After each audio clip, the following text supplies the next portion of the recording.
Hey everybody, it's Tony Codispoti from the Great Vocal Majority podcast, YouTube channel, and website. And today the topic of the day is what everybody's talking about. That just unbelievably bad Kathy Griffin picture holding the head of Donald Trump. And I want to talk about this in a very general sense, not just the Kathy Griffin sense. What is it about the modern day manifestation of the American left that gravitates them towards such an extreme depiction of violence? We are told, indeed lectured, how those on the left stand for tolerance and those on the right represent intolerance and hate. Yet there is really scant evidence of this tolerance from the political left. Now, if cognitive dissonance is to be defined as the contrast between thoughts and actions, when thoughts contradict actions, then the left suffers from an overabundance of it. But why? Why?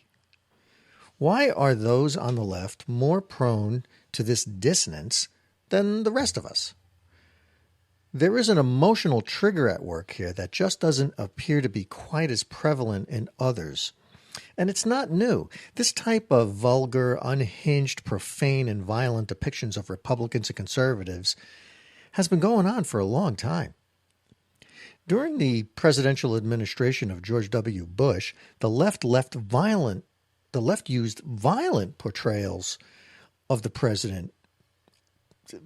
Pictures that I'm going to show you here of demonstrators depicting Bush as Hitler or a Nazi.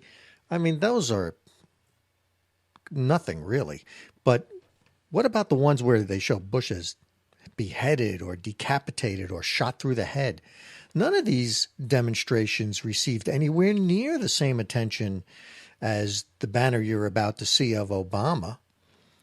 Protesting against the imposition of this Affordable Care Act, or otherwise known as Obamacare, protesters created a banner showing Obama as a witch doctor.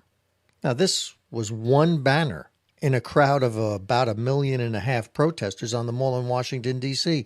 It was not a common theme throughout the crowd like you see in these leftist protests. Compared and contrasted with the leftist protests, the witch doctor banner was tame.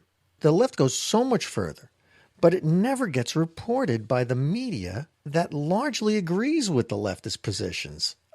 I guess the media amplifies and distorts any expressions on the right that can be linked, however tenuously, to racism, as they did with the witch doctor banner. During the period of mass Tea Party rallies, the media continuously focused on what they called the lack of black people in the crowd, never once pointing out that since 95% of blacks voted for Barack Obama and supported his policies, so they wouldn't be really likely to show up at a Tea Party rally. News reports intimated that the reason blacks did not attend Tea Party rallies was because the crowd was largely white and hostile toward blacks, even though there was no evidence of that. But despite the small numbers of blacks that were there, they were welcome just the same as anyone else, and the number of black Tea Party activists that were prominent in the movement, there was a number of them. The effort to smear the Tea Party as an astroturf, racist, and funded by billionaires movement failed because Americans saw the truth despite the efforts of the media. Now, the left always seems to go too far. In 2004, Nicholson Baker, and I'm going to include his Facebook page here just in case you want to give him write him, say hi. Nicholson Baker wrote a book called Checkpoint, where he fantasized about the assassination of President George W. Bush.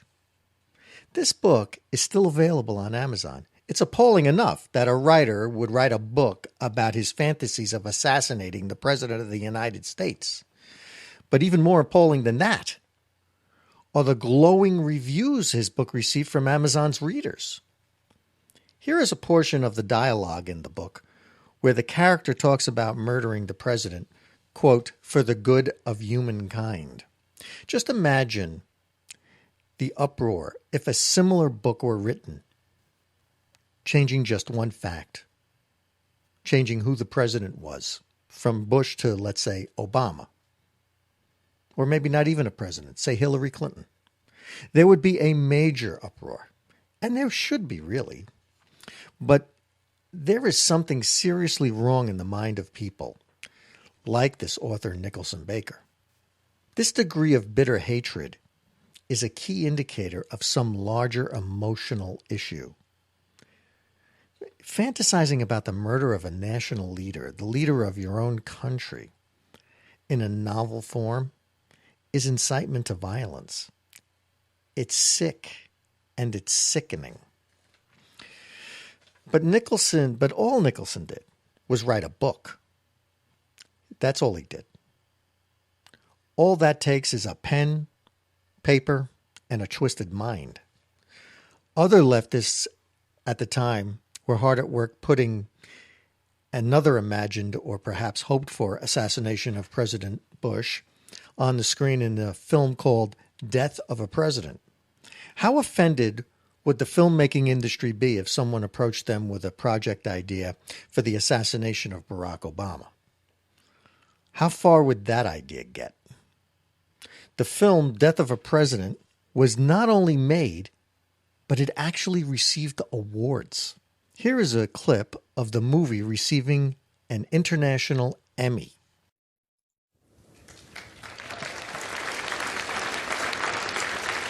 And the International Emmy for Best TV Movie or Miniseries goes to Death of a President.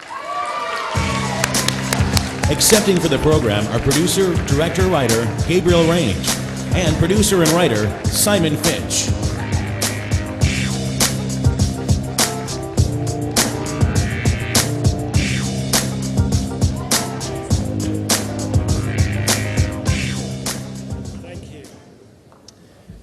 Who'd have thought a film about killing President Bush would have upset so many people?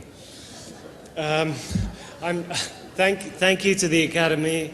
Simon and I would love to thank Bran Tuman, the editor of the film, Graham Smith, the director of photography, and Richard Harvey, the composer. But most of all, thank you to the Academy.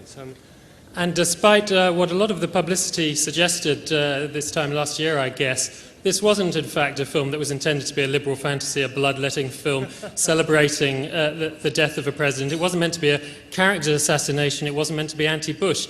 It was meant to be a film which was trying to say a little something about the age of fear in which we live, a film about the danger of rushing to judgment, a film about the danger of feeling obliged to express allegiance before you wish to. Thank you very much. If you believe any of that claptrap, you're an idiot. These people, when they do a movie about assassinating somebody like Hillary Clinton or Barack Obama, then I'll believe them. But the giving the allegiance, as they say, is exactly what the left did when Barack Obama was elected president. If you remember, there were people in Hollywood who made a video swearing their allegiance to the president before he even spent a single day in office. So this is just one of the most, perhaps the most appalling examples of the way the left just does not see themselves for what they actually are. Thank you. Thanks a lot. Thank you. Why do leftists engage in such things? Surely, the range from the emotional to the psychological to the social, but the common thread appears to be an almost fanatical, if not fanatical, belief that they are on the side of the angels, even though so relatively few of them actually believe in angels. Motives, though, do vary. For the leftist street protesters, it's a zealotry of a misguided, if not focused hatred on objects.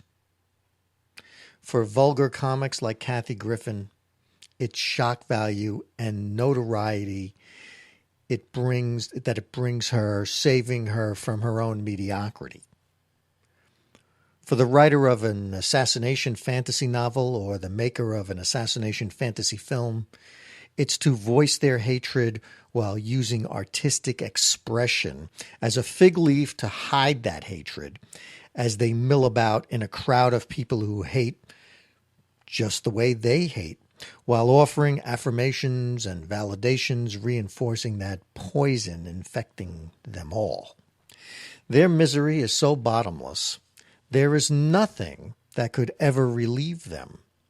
Their negativity is endless, which is why, and which is the only reason why, that you can explain why they have not yet plumbed the depth that they are willing to sink to. That's it for me, Tony Cottaspoti from Great Vocal Majority. Take a look at the YouTube channel and subscribe. Thank you.